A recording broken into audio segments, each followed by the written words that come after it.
중세의 성자라고 불리우는 어거스틴이라고 하는 사람이 있습니다. 어거스틴이 하나님 앞에 귀하게 쓰임받은 것은 어머니 모니카의 기도 때문이다. 우리가 그렇게 알고 있죠. 이 어거스틴은 17살 때 다가스테라고 하는 지역에 유학 갔다가 좋지 않은 여자를 만나서 육체적인 관계를 맺었어요. 그리고 17살에 자식을 낳습니다. 그러니 얼마나 방탕을 해요? 또 한 10년 동안 마니교라고 하는 이단에 빠져서 거기를 쫓아다녔습니다. 그런 다음에 또 플라톤 사상에 꽉 젖어서 신앙과는 먼 삶을 살았어요. 어머니가 좀 예수 믿으라고 교회 나오라고 그래도 때가 되면 나가겠지요. 그리고 거절했습니다. 그러나 어머니 모니카가 다니던 밀란의 교회 목회자인 암브로시우스는 그 어머니 모니카가 늘 예배 끝나고 기도하고 눈물에 기도하는 걸 알고 그 어머니 모니카에게 암브로시우스가 그런 말을 했죠. 눈물로 기도하는 어머니의 자식은 절대로 망하지 않고 잘 됩니다. 그걸 격려해 줬어요. 근데 현실은 어거스틴은 예수님을 영접하지 않고 방탕한 삶을 계속하는 겁니다. 하나님께서 모니카의 기도를 결국 들으시지요.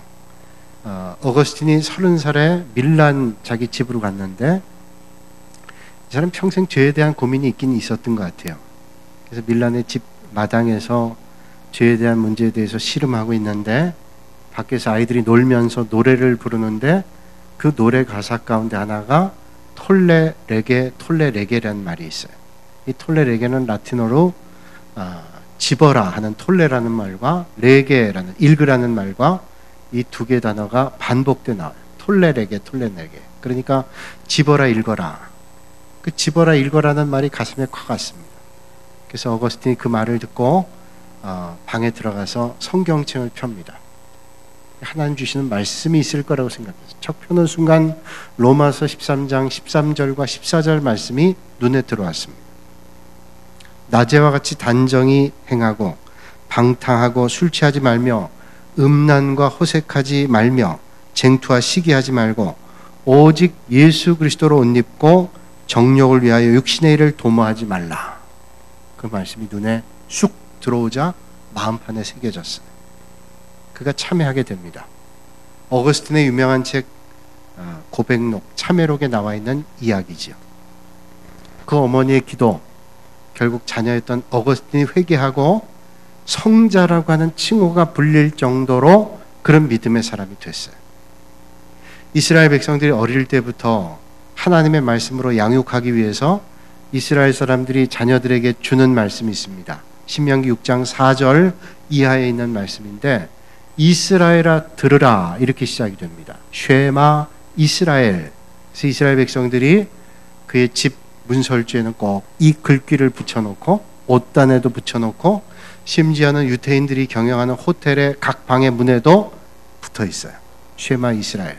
그 말씀을 읽고 또 만지면서 말씀대로 살겠다는 거죠. 이스라엘아 들으라. 우리 하나님 여호와는 오직 하나님 여호와시니 너는 마음을 다하고 성품을 다하고 힘을 다하여 내 하나님 여호와를 사랑하라. 그러면서 이 말씀을 어떻게 하냐면 앉았든지 섰든지 길을 가든지 항상 이 말씀을 읽으라는 거예요. 그리고 문설주에 붙여놓고 이 말씀을 따르라는 겁니다. 이런 믿음의 가정이 믿는 사람의 가정에서 다른 걸 다 했다 그래도 자녀들에게 믿음이 전달되지 않았다면 그건 잘 못한 거죠. 자녀들이 잘 세상적으로 얘기하면 공부도 잘하고 좋은 직장을 가지고 또 많은 걸 누리며 산다 할지라도 믿음의 가정에서 부모의 믿음이 또는 좋은 선배의 믿음이 전달되지 않았다면 잘했다고 할 수 없어요. 믿는 가정의 가장 큰 축복은 믿음이 계속 전달되고 더 좋은 믿음으로 확장되는 거죠. 사도 바울이 젊은 자기의 믿음의 아들인 디모데에게 편지를 보내면서 그 편지에 이런 얘기합니다. 디모데가 이런 믿음이 있는 것은 그의 외조모인 로이스와 그의 어머니 유니게로부터 믿음이 왔다는 거예요. 그러니까 믿음이라고 하는 것이 좋은 믿음의 선배로부터 좋은 믿음의 가정으로부터 계승될 가능성이 높다라는 거예요. 완전하진 않지만 그럴 가능성이 높다는 거예요. 그렇잖아요. 기도하는 어머니 자식이 기도를 배우게 되죠. 기도하는 아버지의 자식이 기도를 배우게 됩니다. 제가 예전에 연예인교회 있을 때 말하면 다 알만한 연예인인데 어머니가 기도하면서 하나님 앞에 부름받았어요. 그 자식이 그 연예계에 좋지 않은 영향들을 받을 수 있지만 늘 어머니의 그 기도의 모습이 떠올랐다 그래요. 눈물로 기도하는 그 기도 모습, 그걸 보고 닮아가게 돼요. 지금 얼마나 좋은 믿음의 자리에서 그가 번 많은 수입의 일부를 신학생들을 돕는 것을 저는 알고 그런 경험하는 분들 많이 봤습니다. 믿음의 가정을 통해서 믿음은 전달이 돼요. 여러분의 가정이 그런 믿음의 가정이 되어서 좋은 믿음이 전달되기를 주님의 이름으로 축복합니다. 하나님의 말씀이 우리 경고하죠. 갈라디아 6장 7절의 말씀에 스스로 속이지 말라. 하나님은 업신여김을 받지 아니하시나니 사람이 무엇으로 심든지 그대로 거두리라. 육체를 위하여 심는 자는 육체로부터 썩어질 걸 거두고 성령을 위해 심는 자는 성령으로부터 영생을 거둔다. 여러분, 심는 대로 거둔다고 하는 것은 만고불변의 법칙이에요. 그래서 우리는 바로 심어야 됩니다. 어떤 걸 심는지 그 심는 거에 따라서 거두어지는 게, 그 심은 게 거두어지게 되는 거예요. 다이아몬드를 가치를 평가하는 기준이 있다 그러죠. 4가지가 있는데 첫째는 크레러티라고 하는 거예요. 크레러티라고 하는 말은 투명성, 투명도를 보는 거예요. 두 번째는 칼라입니다. 이게 어떤 색깔이냐. 다이아몬드는 여러 가지 색깔이 별로 안 좋아요. 그냥 투명한 색깔이 좋은 겁니다. 그리고 커트입니다. 세 번째가 커팅. 그래서 원석을 어떻게 자르느냐에 따라서 이 다이아몬드의 가치가 천양지차예요. 네 번째는 캐럿이에요. 무게입니다. 그러니까 다이아몬드는 아주 투명하고 아주 무채색의 그 무색의 명롱한 빛을 띠고 무겁고, 그리고 이게 색깔이 좋아야 돼요. 그 자르기를 잘 짜야 돼요. 그게 가치가 높습니다. 일반인들이 보면 몰라요. 일반이 볼 때는 이건 진짜인지 가짜인지 몰라요. 이런 가짜 다이아몬드 있잖아요. 그 가짜 다이아몬드 가지고 그 다이아몬드 반지하겠다 가져가서 만약 무게를 재면요, 그 사람들이 눈으로 볼 땐 모르는데 기계를 대면 소리가 납니다. 그리고 또 무게를 달아보고 진짜인지 가짜인지 알아요. 가짜는 진짜보다 훨씬 더 무겁다 그래요. 보통 그 기준보다. 이게 무게가 다른 거예요. 여러분, 우리 성도도 마찬가지죠. 모두가 겉으로 볼 땐 비슷해 보이지만 하나님 앞에 불꽃 같은 눈으로 우리를 볼 때는 무게가 다 달라요. 우리가 하나님 앞에 귀하게 여김받기 위해서 어떻게 해야 될까요? 하나님 기준에 맞아야 돼요. 온 마음을 다하고 정성을 다하고 하나님 신뢰하고 하나님 말씀 마음판에 새기고 범사에 주님을 높이고 공경할 때 하나님께서 그런 사람을 귀하게 여겨주시는 거예요. 오늘 이 아침에 그런 분들이 다 되시기를 주님의 이름으로 축복합니다. 성경에 솔로몬 왕은 자랑할 게 많은 사람이었어요. 여러분, 솔로몬 하면 떠오르는 게 뭐예요? 부귀영화, 또 떠오르는 게 뭐예요? 지혜 뿐만 아닙니다. 이 솔로몬 때 얼마나 강성한 국가를 만들었어요. 지적을 따진다면 어떤 왕보다 뛰어날 거예요. 뿐만 아니라 솔로몬은 다윗의 뒤를 이어서 성전을 건축했던 사람. 하나님 앞에도 얼마나 귀한 성전을 봉헌했습니까? 또 이 사람 지혜가 뛰어나서 많은 책들도 저술했어요. 아마 고대 근동 지역에 이만큼 이렇게 뛰어난 왕이 없을 거예요. 그래서 스바야 왕이 이 솔로몬을 보러까지 왔어요. 그 먼 길을. 그렇게 뛰어났던 왕인데 솔로몬은 말년에 그런 걸 자랑하지 않았어요. 솔로몬은 사랑하는 자녀에게 오늘 주시는 말씀이에요. 인생의 이제 마지막 때에 주님 부를 때가 다가올 때 자녀를 향해서, 특별히 아들을 향해서 이런 말씀을 주고 있습니다. 내가 많은 걸 누리고 살았어. 지혜를 가지고 있었어. 권능이 있었어. 많은 사람들이 존경받, 이거 자랑하지 않았어. 솔로몬이 오직 자랑한 것은 오늘 주님 주신 말씀, 하나님의 말씀을 마음판에 새겨야 된다. 그리고 하나님을 인정하는 인생이 돼야 된다. 이걸 말씀해 줘요. 유대 랍빈 모세라고 하는 사람이, 출애굽을 했던 모세는 다른 사람이에요. 유대 랍빈 모세가 이제 먼 다른 지역에 여행을 갔습니다. 여행 갈 때 타고 가는 당나귀, 그리고 밤에 유대 경전을 보기 위해서 등잔불, 그리고 혹시 필요할지 모르는 돈이 될 만한 수탉 한 마리를 가져갔어요. 가져갔는데 어떤 마을에 들어가서 잘라 그러니까 여관방이 없다는 거예요. 왜냐하면 유대인들을 배척하는 겁니다.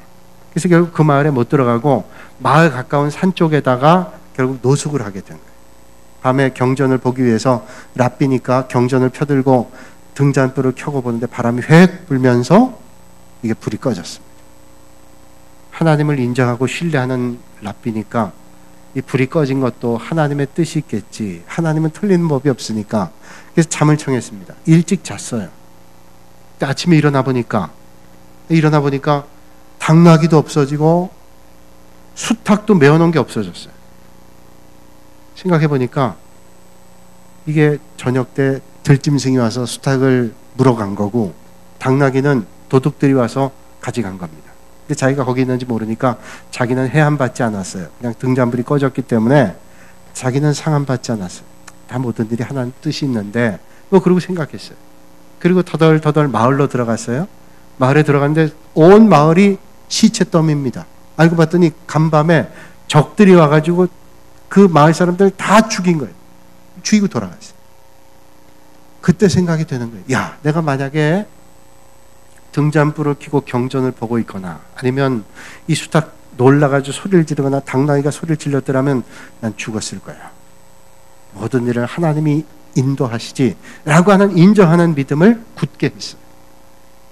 오늘 말씀에 이렇게 말씀하죠. 1절과 2절에 내 아들아 나의 법을 잊어버리지 말고 내 마음으로 나의 명령을 지키라. 그리하면 그것이 내가 장수하여 많은 해를 누리게 하며 평강을 더하리라. 하나님의 법을 잊지 말고 마음으로 하나님 명령을 지키라. 하나님 말씀을 잊지 말고 마음으로 지키고 그러면 오랫동안 하나님께서 은혜를 주신다는 거예요. 해를 받지 않고 그런 은혜를 주신다는 거예요. 어느 방송 보니까 생로병사의 비밀이라는 프로가 있어요. 생로병사의 비밀에 보니까 우리 몸에 활성산소라는 게 이게 세포를 죽인답니다. 그래서 이게 적당한 양이 되면 이게 좋은데 지나치게 많거나 그러면 이 세포를 죽이게 돼서 안 된대요. 그래서 이걸 잘 조절하는 게 중요하고 그러기 위해서 비타민을 먹거나 야채를 많이 먹거나 또는 그 마늘이나 녹차를 많이 먹으면 좋다는 거예요. 우리 성경의 건강법은 어디에 있는지 아시죠? 성경의 처방은 하나님의 말씀을 마음에 간직해야 돼요. 그럴 때 하나님께서 오늘 말씀 보세요.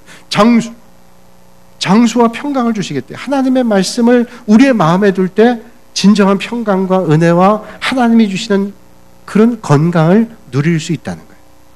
여러분, 하나님이 주시는 마음의 평안이 없이 어떻게 평안이 있겠어요? 여러분들이 세상에 물질이 많다고 평안이 있겠어요? 건강하다고 평안이 있겠어요? 진정한 평안은 평안을 주시는, 평안이 되시는 하나님께서 여러분들을 만나 주실 때, 여러분 안에 들어오실 때 진정한 평강과 은혜가 넘치게 되는 줄로 믿으시길 바랍니다.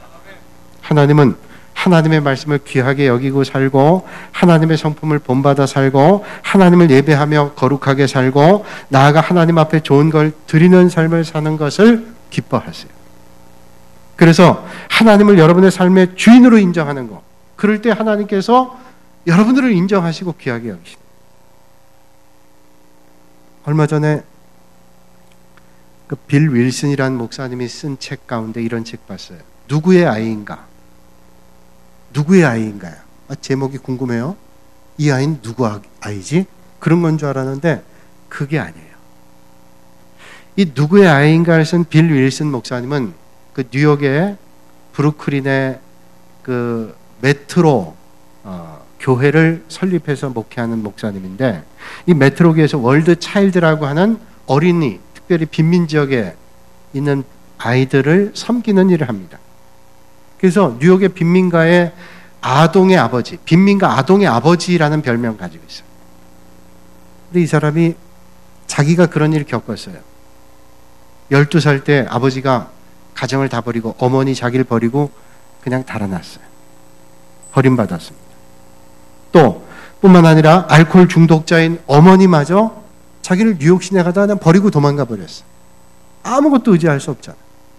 길거리에서 3일 동안을 그 뉴욕가의 무서운 자리에서 3일 동안 먹지도 못하고 울면서 쪼그리고 앉아 있었다. 아무도 거들떠보지 않더래요. 그러던 어느 날 아저씨 하나가 자기를 붙잡더랍니다.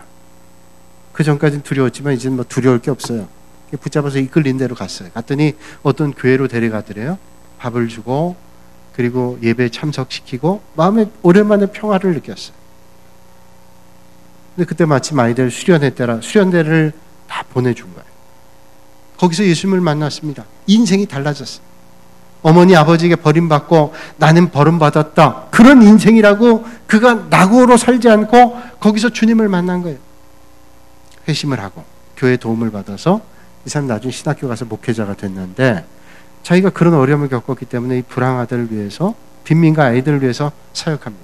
그 일을 하면서 때로는 아이들한테 테러를 당하기도 하고 강도의 습격을 당해서 또 칼에 찔리기도 하고 총을 맞기도 했어요. 그래도 그 사역을 그치지 않았다. 그의 책 말미에 이런 고백을 합니다. 주의 말씀과 희망의 메시지를 전해야 하는 곳이 있다면 저는 어디든지 갈 준비가 되어 있습니다. 저는 지금도 한 아이를 복음 앞으로 데려올 수 있다면 도덕적이고 윤리적인 범위 내에서 무엇이든 할 겁니다. 이런 사역은 한 사람이 성경 말씀을 믿고 말씀에 순종하고 헌신하면 언제든지 이룰 수 있는 거예요. 말씀에 순종하고 하나님의 은혜에 순종할 때 하나님과 사람들로부터 인정받고 쓰임받는 존재가 될 수 있다. 만약에 불황아로 빈민으로 내버려졌다면 안 됐을 거예요. 주님 찾아오셔서 만져주셔서 이 빌 윌슨 목사님은 그 불황아들의 아버지가 됐어요. 오늘 주님 말씀하죠. 3절에 인자와 진리가 내게서 떠나지 말게 하고 그것을 내 목에 매며 내 마음판에 새기라. 인자와 진리가 떠나지 않게 하고 그 말씀을 내 마음판에 새기라는 거예요. 마음판이 뭐예요? 내 가슴에, 내 마음에 그 말씀을 새기라는 거예요. 여러분, 사람이 존귀해질 수 있는 이유가 어디 있는지 아세요? 정말로 존귀한 사람은 하나님의 말씀을 마음판에 새기는 사람이 존귀해요. 그래서 4절에 말씀합니다.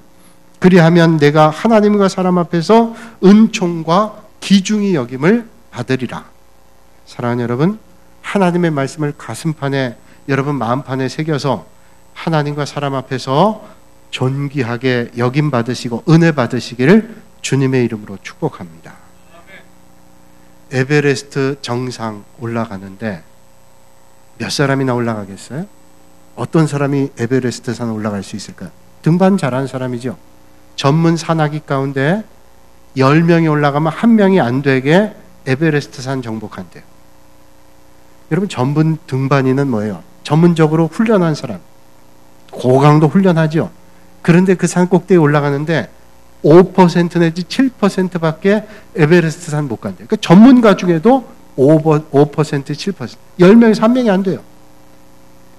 2001년도 5월 25일에 에릭 바이엔메이어라고 하는 미국의 시각 장애인이 에베레스트 산을 정복했어요. 시각 장애를 가지고 있어요. 그런데 크레바스가 있고 그리고 때로는 그 눈사태가 나고 그 위험이 도사리고 있는 그곳을 정복을 했어요. 도대체 가능한 일이냐? 그가 이런 고백을 합니다. 앞을 보지 못하기 때문에 에릭은 두려움과 또 낙심 이런 것들이 올 수 있지만 그가 오직 집중했던 것은 자기 앞서간 사람의 배낭에 메어놓고 있던 방울소리. 그 방울소리만 듣고 갔어요. 방울소리. 저 방울소리를 따라가면 나는 에베레스트 산 정복에 올라갈 거다. 그래서 그 방울을 등에 매달았던 그 사람과 함께 에베레스트 산 정복했어요. 인생을 살면서 에릭처럼 앞이 선명하게 보이지 않을 때 있어요. 안 보입니다. 새카맣게. 그러나 여러분, 보이는 것보다 더 중요한 것은 신뢰할 만한 분을 신뢰하는 거예요. 여러분, 인생 살다가 앞이 보이지 않죠? 그럴 때가 있습니다. 그럴 때 누구를 따르시겠어요? 권세를 따르시겠어요? 아니면 어떤 힘 있는 사람을 따르겠어요? 헛겁니다. 정말로 따라야 될 여호와 하나님, 주님의 말씀을 따르실 수 있기를 주님의 이름으로 축복합니다. 그게 정말로 올바른 신뢰예요. 그래서 오늘 5절에 말씀하죠. 너는 마음을 다하여 여호와를 신뢰하고 내 명철을 의지하지 마. 마음을 다해서 하나님을 신뢰하래요. 명철 의지하지 말래요. 너 똑똑하다고 그 의지하지 말래요. 내가 뭐 잘한다고 그 의지하지 말래요. 그거 헛거라는 겁니다.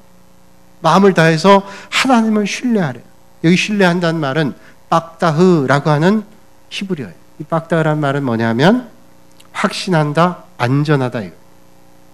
그냥 확신하다, 안전하다가 의미가 아니라 이 말에는 어떤 의미가 담겨 있냐면 분명하기 때문에, 그분을 신뢰하기 때문에 그분에게 기댈 수 있다. 여러분, 높은 산 절벽이 있는 데 갔는데 거기 난간을 만들어 놓고 거기에 안전봉을 만들어 놔요. 근데 그게 정말로 신뢰할 만하면 거기에 기댈 수 있지만 이게 언제 이게 무너질 수 있다라고 생각하면 어떻게 거기에 기댈 수 있어요? 빡다흐라는 말은 하나님을 신뢰하는 게 뭐냐면 그분께 나를 기댈 수 있어요. 그분께 나를 맡길 수 있어요. 이게 신뢰라. 솔로몬은 자기의 명철도 경험도 지혜도 권세도 자기의 힘도 의지하지 않았어요. 자기 생각 다 내려놨습니다. 그리고 하나님을 의지했어요. 여러분, 오늘 잘 사는 방법, 하나님 앞에 존귀하게 얻는 방법이 뭐예요? 나를 내려놓고 하나님을 신뢰할 수 있는 여러분들이 되시기를 주님의 이름으로 축원합니다. 그럴 때 하나님께서 그 길을 인도하신대요. 그럴 때 인도해요. 아직도 내 지혜와 내 명철과 내 생각과 내 판단 꽉 붙잡고 주님께서 내 마음에 들면 따르지만 아니면 안 따른다. 그럼 하나님께서 그 길을 지도하지 않아요. 오늘 이 말씀에 신뢰하라는 말 앞에 마음을 다한다는 말이 있잖아요. 이 마음을 다한다는 말은 뭐예요? 내 마음을 다해요. 두 마음을 갖지 않는, 요동하지 않는 겁니다. 하나님을 신뢰하기 때문에 나를 전적으로 하나님 앞에 맡겨드리는 거예요. 내 힘만으로는 충분하지 않습니다. 하나님을 의지할 때만 됩니다. 자신의 생각과 계산과 판단 다 포기하고 하나님의 방법을 따르는 거예요. 이게 두 마음 품지 않고 마음을 다하여 하나님을 따르는 거예요. 여러분, 귀중히 하나님 앞에 사람 앞에 존귀한 인생 되기 위해서 하나님만 신뢰할 수 있기를 바랍니다. 앞이 보이지 않아도 방울소리 따라간 에릭처럼 하나님의 말씀만 따라가세요. 틀림없이 여러분들의 걸음을 인도하시는 주님을 만나시게 될 거예요. 그래서 6절에 말씀하잖아요. 너는 범사의 그를 인정하라. 그리하면 내 길을 지도하시다. 범사의 구분을 인정하래요. 그러면 내 길을 인도하신다. 인정한다는 말은 뭐예요? 인정한다는 말은 히브리어로 야다라는 말인데 여긴 야다으라는 말로 써요. 야다라는 말은 인격적으로 안다는 겁니다. 내가 그분을 안다? 근데 그분이 나를 몰라요. 그러면 모르는 거예요. 인격적으로 안다는 것은 내가 그분이 나를 알고 나도 그분이 알고 아주 깊이 알고 있는 게 인격적인 만남. 이게 야다예요. 야다. 그러니까 이 야다라는 말은 그런 인격적인 주님을 바라보면서 내 모든 걸 그분께 집중하는 겁니다. 이게 야다. 그게 주님이 인정하는 거예요. 내가 주님이 인정한다 그러면서 내가 주님께 집중하지 못하고 내 생각과 판단대로 하면서 필요할 때만 주님 붙잡는 거, 이거 집중하는 거 아니에요. 여러분, 오늘 우리가 내가 의지했던 거 놓고 주님께 집중할 때 여러분들의 걸음을 인도하시는 주님을 만나실 거예요. 1858년에 뉴욕의 한 가정에서 어린아이가 태어났어요. 근데 이 아이가 아주 병약했어요. 다리는 빼빼 말라가지고 자라는데도 근력이 하나도 없습니다. 걷다가 시력이 안 좋아요. 두꺼운 안경을 껴도 보일 듯 말 듯해요. 또 이 천식까지 앓고 있어요. 그러니 어릴 때 얼마나 건강이 안 좋았겠어요. 부모의 걱정이기도 했고 본인도 늘 병약해서 뒷자리에만 있어요. 친구들과 어울리기도 힘듭니다. 아버지는 이 아이에게 믿음을 심어줬어요. 믿음의 아버지였어요. 아들을 불러놓고 이렇게 얘기했습니다. 사랑하는 아들아, 넌 네가 가진 장애를 가지고 괴로워하지 마라. 네가 전능하신 하나님만 잘 믿고 전능하신 하나님을 힘있게 의지하면 하나님께서 너에게 은혜 베풀어 주실 거예요. 그래서 오히려 너는 그 장애 때문에 오히려 사람들에게 놀라운 일을 보일 거고 그 장애가 너에게 장애가 아니라 오히려 많은 사람들에게 은혜가 되는 그런 축복이 될 거다. 그 말을 듣고 아이가 자랐어요. 자라면서 열심히 운동했습니다. 그렇게 축복해 주실 주님을 바라보고 그 주님을 인정하고 그 주님의 말씀을 따르면서 열심히 건강해졌어요. 23살에요. 뉴욕주시 의회 의원이 됐습니다. 그리고 정부의 요직들을 두루 다니면서 거치면서 부통령까지 됐어요. 43살 때에는 미국의 대통령이 됐어요. 26대 데오도르 루즈벨트 대통령. 미국의 루즈벨트 대통령 둘이 있죠. 32대 프랭클린 루즈벨트와 26대 데오도르 루즈벨트. 지금 말씀드린 데오도르 루즈벨트. 프랭클린 루즈벨트도 나중에 그 소화 장애가 있었지만 이 사람은 회복이 된 거예요. 나중에 이 데오도르 루즈벨트가 파나마 운하도 건설하고 1906년에 있는 러일 전쟁 이거를 종식시켜 가지고 노벨 평화상 받습니다.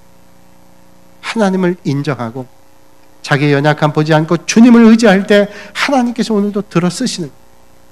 여러분, 다윗은 하나님을 인정했어요. 여러분, 다윗은 하나님을 인정하며 살았습니다.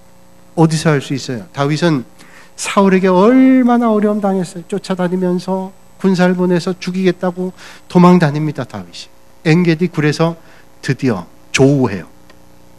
죽일 수 있는 기회를 2번 만나죠. 옆에 있던 다윗의 병사들이, 장군들이 이 하나님께서 주신 기회입니다. 저 사울을 제압합시다. 용변보로 자기 신하들을 물리고 굴에 들어온, 그리고 캄캄한 굴에 들어와서 밝은 데 있다 보니까 보이는 게 없을 거 아니에요. 얼마든지 제압할 수 있어요. 다윗은 사울을 손대지 않았어요. 하나님께서 세우신 종을 내가 어찌 내 마음대로 하랴. 내가 내 마음대로 하면 하나님을 인정하지 않는 거지. 하나님을 인정한다면 하나님께서 세웠으면 하나님 패하실 거예요. 이렇게 믿는 거예요. 인정해서 손대지 않았어요. 그랬더니 다윗은 망했나요? 하나님께서 그를 높이셔서 다윗은 결국은 남유다의 왕이 되고 나중에 7년 뒤에는 33살엔 남유다의 왕이 됐지만 40살에는 온 이스라엘의 유일한 왕이 됐어요. 여러분, 하나님 높여주신, 하나님 인정한다는 건 뭐예요? 내 방법, 내 기술, 내 어떤 실력으로 안 하고 하나님이 주시는 방법과 하나님의 뜻으로 살겠다. 여러분, 하나님만이 나의 힘이시고 능력이심을 믿으시기를 주님의 이름으로 축원합니다. 이 말씀이 얼마나 중요하면 7절과 8절에 5절, 6절 말씀을 또 다른 단어로 똑같은 표현하고 있어요. 스스로 지혜롭게 여기지 말지어다. 여호와를 신뢰하란 말이죠, 5절에. 그리고 여호와를 경외하며 내 명철을 의지하지 말고 악을 떠날지어다. 이것이 내 몸에 양약이 되고 내 골수를 윤택하게 한다. 하나님 말씀 들으면 이게 양약이 되고 골수를 윤택하게 잘 된다는 거예요. 하나님 말씀을 마음판에 새기고 믿음의 길 걸으면 잘 된다는 거예요. 이번에 우리 교우들과 함께 성지순례 갔잖아요. 갔을 때 큰 대형 버스를 타고 갔는데 갈 때 앞에 가이드가 설명을 합니다. 가이드 설명을 잘 들었어요. 잘 들었어요. 여러분, 잘 들어야 돼요. 가이드가 하는 말을 하나도 안 빼놓기 위해서 잘 들어. 너무 피곤해서 졸 때도 있었지만 눈 뜨면 그 말을 귀로 꼭 들었습니다. 가이드 말을 잘 들어야 좋은 여행, 즐거운 여행 됩니다. 안 들으면 힘든 여행, 괴로운 여행이 됩니다. 가이드가 여행이 다 끝나고 저녁에 들어오면 호텔에, 자, 내일 아침엔 몇 시에 먹습니다. 몇 시까지 내려오세요. 그리고 몇 시에 출발하니까 가방은 챙겨서 오십시오. 다 들어야 됩니다. 그거 안 듣고 건성으로 하면 아침에 나올 때 당황해요. 오늘 날씨는 어떻게 될까요? 미리 다 예고해 줍니다. 외투는 어떻게 입으시고 다 준비. 잘 들으면 잘할 수 있어요. 안내자의 말 안 들어서 화당한 사람 많아요. 잘 챙기지 않았어요. 여러분, 성지 이스라엘 갔을 때 사해가 있습니다. 그 사해는 염분이 많은데요. 그래서 거기 건강하지 않은 사람이 잘못 들어갔다간 죽는 일도 있어요. 제가 알고 있는 어떤 목사님은요, 사해바다 들어왔다 나가서 바로 죽었어요. 왜? 건강이 안 좋은데 여기까지 왔는데 여기 안 들어갈 수 있어? 말리는데 들어갔다고요. 그러다가 죽은 거예요. 가이드의 말을 잘 안 들으면 화를 당해요. 오늘 말씀이 뭐예요? 한마디로 얘기한다면 1절부터 10절까지의 말씀이 하나님의 말씀을 마음판에 새겨라. 그러면 내 몸에 양약이 되고 골수에 그게 아주 도움이 되고 윤택하게 하고 내 창고가 가득해서 포도즙이 충만한다. 하나님이 복을 주신다. 여러분 자녀에게 뭘 남겨주시겠어요? 그런 축복의 말씀을 남겨주시기를 주님의 이름으로 축원합니다. 웨슬레, 감리교회 창시자인 웨슬레가 하나님 앞에 가면 3가지 묻는데, 첫째는 내가 가지고 있던 시간 어떻게 썼냐? 두 번째, 네가 누리던 물질 어떻게 썼냐? 세 번째, 내 자녀를 어떻게 키웠냐? 여러분, 시간 어떻게 보내세요? 물질 어떻게 쓰세요? 내 자녀에게 어떤 믿음을 남겨주고 계세요? 삼성생명과 조선일보가 40, 50대 사람들에게 이제 노년기로 들어가면서 자녀들에게 마지막으로 남길 가장 소중한 게 있다면 뭡니까? 물었어요. 1등이 살아가는 가치관을 가르쳐줍니다. 81.7%. 그리고 5.3%가 아름다운 추억, 가정의 아름다운 추억. 그리고 세 번째가 돈에 대한 철학, 그리고 네 번째 2.2%가 돈. 돈이 아니에요. 세상 사람들도 가장 중요한 게 가치관. 어떤 가치관 남기겠어요? 영적 가치관 남기셔야 돼요. 성경적 가치관, 믿음의 가치관, 하나님을 인정하는 가치관, 이거 남기셔야 돼요. 두란노 출판사에서 나온 엄마 마음 내려놓기란 책을 어떤 분 쓰셨어요. 근데 엄마 마음 내려놓기 뭐예요? 엄마 마음이 있잖아요. 이걸 내려놓으라는 거예요. 그 책의 내용이 뭐냐면 자녀들을 다 믿음 안에 잘 키우고 세상적으로도 잘 됐어요. 엄마 마음은 세상적으로 얘기한다면 뭐든지 더 잘해주고 싶잖아요. 근데 그렇게 해줄 수 있는 형편이 안 됐어요. 그래서 엄마 마음 내려놨어요. 그런데 잘 키웠어요. 31살에 딸아이가 미국의 하버드 대학의 교수가 됐어요. 쉬운 일 아니잖아요. 아이에게 가르쳐줄 만한 그런 능력도 안 됐어요. 그리고 그 아이를 교육할 만한 자기의 실력도 안 됐어요. 오직 하나님 앞에 기도하면서 하나님의 말씀으로 자녀들에게 먹였어요. 아이들에게 학비도 어떤 데는 대주기가 어려웠어요. 근데 아이들한테 그런 얘기 했답니다. 엄마가 아빠가 어려워서 너희들이 학비를 대주지 못하지만 나는 매일 하나님 앞에 적금을 들고 있다. 그 적금을 하나님께서 언젠가 너희들에게 주실 거야. 어떤 적금 들고 계신데요? 어머니가 얘기했어요. 난 날마다 하나님 앞에 기도의 적금을 붓고 있어. 내가 붓고 있는 기도의 적금이 언젠가는 너희들에게 하나님께서 베풀으시는 은혜가 될 거다. 자식들이 다 그 기도의 적금을 받고 있어요. 헬라어로 말씀을 로고스라고 그래요. 로고스 들어보셨죠? 말씀. 그리고 열정, 감정, 파토스라고 그래요. 그리고 정신, 에토스라고 그래요.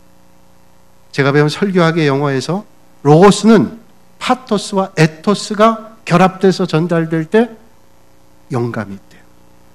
하나님의 말씀 자체가 능력이 있지만 거기에 열정과 거기에 정신, 그리스도의 정신이 들어갈 때 인격이 변화되는 역사가 있어요. 여러분 자녀에게 뭘 남기시겠어요? 하나님의 말씀이 마음판에 새겨져 인생이 바뀌는 축복이 있기를 주님의 이름으로 축원합니다. 맨소레담을 창설했던 창업자인 알렉산더 하이드, 알버트 알렉산더 하이드라고 하는 사람이 예수님을 영접하고 은혜 받고 11조 하기로 했어요. 근데 사업을 하면서 어려울 때가 있는데 어려울 때였어요. 은혜 받아 뜨거워서 11조를 하겠다는 거예요. 근데 그때 10만 달러 빚지고 있었어요. 직원들이 말렸습니다. 아니, 사장님은 기업의 정신도 모르고 사업의 기본도 모르세요? 경제 원칙이 어긋납니다. 아니, 빚이라도 갚고 뭘 해야지 빚 있는 사람이 하나님한테 먼저 헌금한다는 게 경제 원칙이 맞으세요? 그때 하이드가 말했습니다. 나는 부채를 상환하는 것보다 도둑질하는 것을 먼저 갚는 게 타당하다고 생각한다. 깜짝 놀랐어요. 사장님 도둑질했어요? 하이드가 말하죠. 나는 여태까지 하나님께서 허락해 주신 11조를 도둑질했어. 전부가 하나님께로부터 왔는데 그 열에 하나 하나님 앞에 드리지 못, 도둑질했어 나. 그래서 11조 했어요.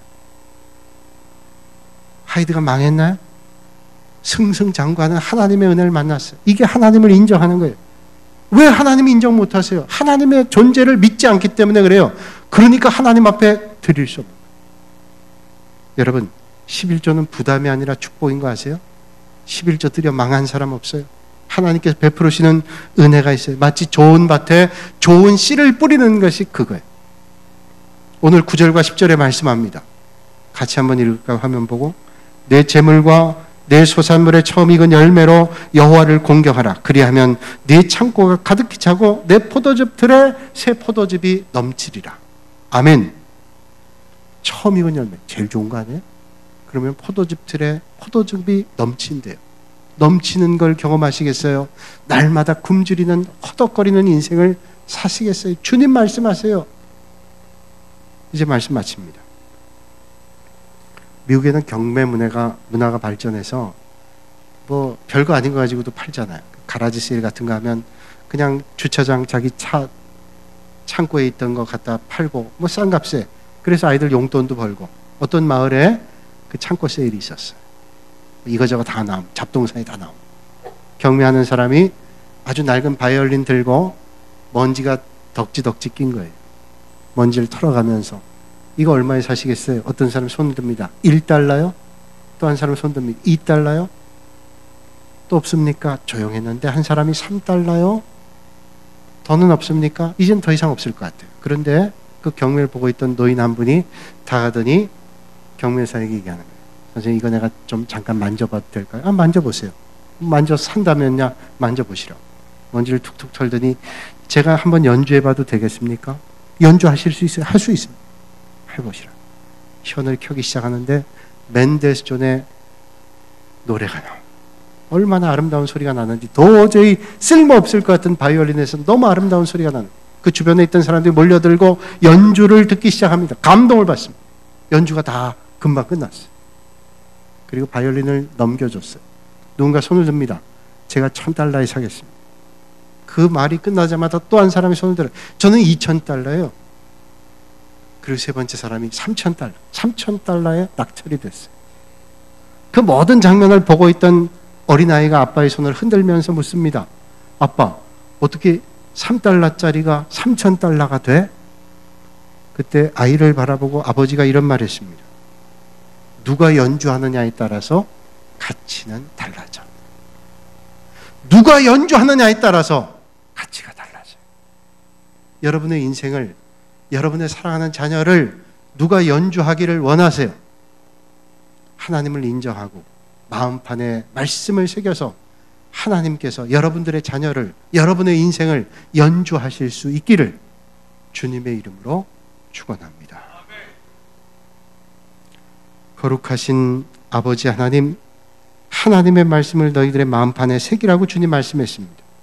어떻게 우리의 자녀들에게 이 말씀이 마음판에 새겨질 수 있을까를 고민하며 먼저 우리 부모된 자들이 가정에서 자신이 먼저 기도하고 말씀을 읽고 마음판에 새김으로 자녀들에게 좋은 믿음을 남겨줄 수 있는 은혜를 허락하여 주시옵소서. 예수님의 이름으로 기도하옵나이다. 아멘.